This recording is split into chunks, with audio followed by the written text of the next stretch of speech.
Hello everyone, I want to thank you for taking a few moments to listen to this important presentation. Over the next few minutes, I'll be discussing how as an institution, we begin to address the challenge of a changing student demographic. In particular, I'll be presenting a framework on how we provide the best possible education that meets the needs of Generation Z and a growing minority student population. I hope that you find it useful. I want to remind everyone here of our mission.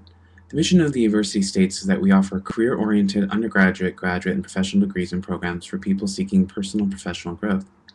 The university promotes academic excellence, personal responsibility, and a commitment to service.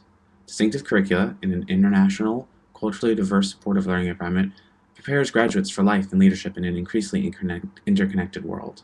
The university is independent and non-sectarian. I feel that it's important that we keep this in mind as we begin this work. Our mission shows that our current curriculum model embraces the idea of curriculum as a product, or the result of a curriculum delivery is based on learners being able to complete tasks. Curriculum theory that looks at how students will be able to function in a specific career environment, I do believe is an appropriate model. However, is it the best for our changing student body? We need to embrace a curriculum model where learning is done through interaction between student and teacher. A model that is student and teacher-centric, gives students a stronger voice in the classroom, is flexible, and allows faculty to adjust teaching and learning depending on the situation.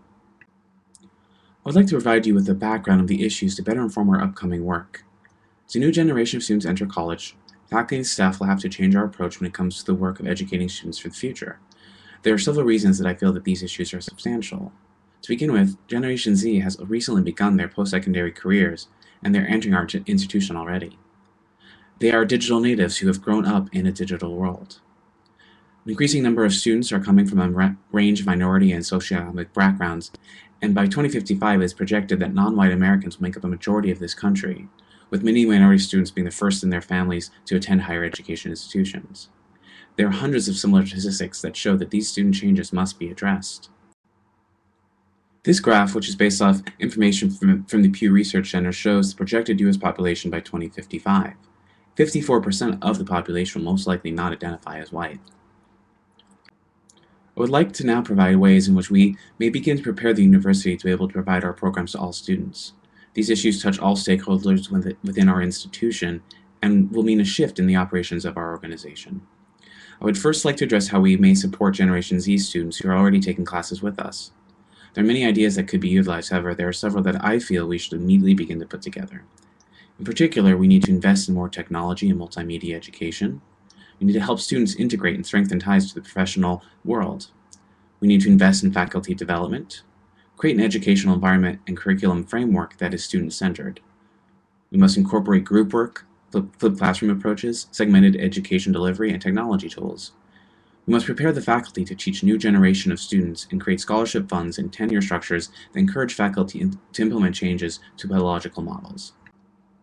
Beyond preparing to meet the needs of a new generation of students, we also must work to ensure that all of our students, no matter their background, are provided with the best possible education and services. Based on a recent Delphi study of higher education experts and other important literature, I suggest we work to create supportive classrooms for marginalized students, update teaching methodology to incorporate cultural diversity, promote a sense of belonging for students, institute transition programs, and add access and visibility to financial aid options. We must provide meaningful work, study positions, and train faculty and staff in incorporating multiculturalism and diversity. While we have several years of work ahead of us to prepare for a changing student graphic, I feel that these tactics are a good place to start. I now would like to provide an overarching framework that will allow us to organize and complete this important work. The framework I envision organizes institution leaders into two tracks, one that I call the Vision Group, that is researching current and future needs of students, the other which I call the Implementation Group, that works to determine the best ways to implement the pedagogical infrastructure changes that meet the requirements defined by the Vision Group. This two-track planning structure works by ensuring the institution is keeping an eye toward the future with our feet on the ground. The Vision Group is made up of the President, Provost, Dean of Students, Program Deans, Board of Trustee members, faculty chairs, and 2 to 3 student representatives. This group is charged with scanning the environment, gathering information from experts, surveys, and academic research. The group membership will vary both between permanent and rotating members. The President, Provost, Dean of Students, and Program Deans will be permanent, while the Student, Board of Trustees, and faculty rotate at the end of winter and summer quarters. The purpose of this group is to provide an overarching vision for the institution that addresses a changing student body. Any significant vision statement or guidance from the Vision Group will be done by a vote of the entire group. All meeting minutes will be publicly accessible, and the Vision Group will meet at least twice a quarter. The Implementation Group is charged with implementing the new direction of the university. The members of the Implementation Group will consist of program managers, assistant and associate deans, faculty and student support staff, academic advisors, and faculty and student representation. In consultation with the Vision Group, they will be charged with determining how to change policies and procedures to ensure the vision of supporting a changing student demographic is fully realized. They will conduct surveys, retool policies and procedures, provide feedback and guidance to the Vision Group. Additionally, they will update academic plans, marketing material, and catalogs. The Vision and Implementation Group will be working over a 2-year timeframe, with the first year dedicated to the research and creation of the overall plan, and the second year will be focused on the implementation and refinement. I think it's important that I suggest a model of leadership for this work. The work we have ahead of us is significant, but if we do it well, we'll be a better institution for it. All of us here are leaders of our organization, and it's up to us to ensure we are able to continue to meet our mission and teach our students. To that end, I would like to propose an overarching ethos, if you will. I suggest we utilize a combination of transformational and servant leadership. Both will be necessary. Servant leadership requires individuals who can listen, empathize, be persuasive, maintain awareness, have a commitment to growth and community. Servant leadership has the ability to transform relationships between student, faculty, and staff. Transformation leadership helps inspire individuals to put the needs of the organization in front of their efforts and is necessary to bring individuals together. While the transformational leader focuses on the organization needs, the servant leader focuses on the needs of the people of the organization. We must hold both these models in our hand to accomplish our work. The recent Delphi study provided a few key ideas on how we can employ these leadership models.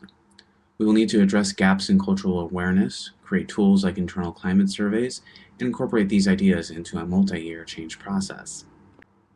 Assessment is a critical component of any institution. We must ensure that we are assessing our own efforts to address our changing student body.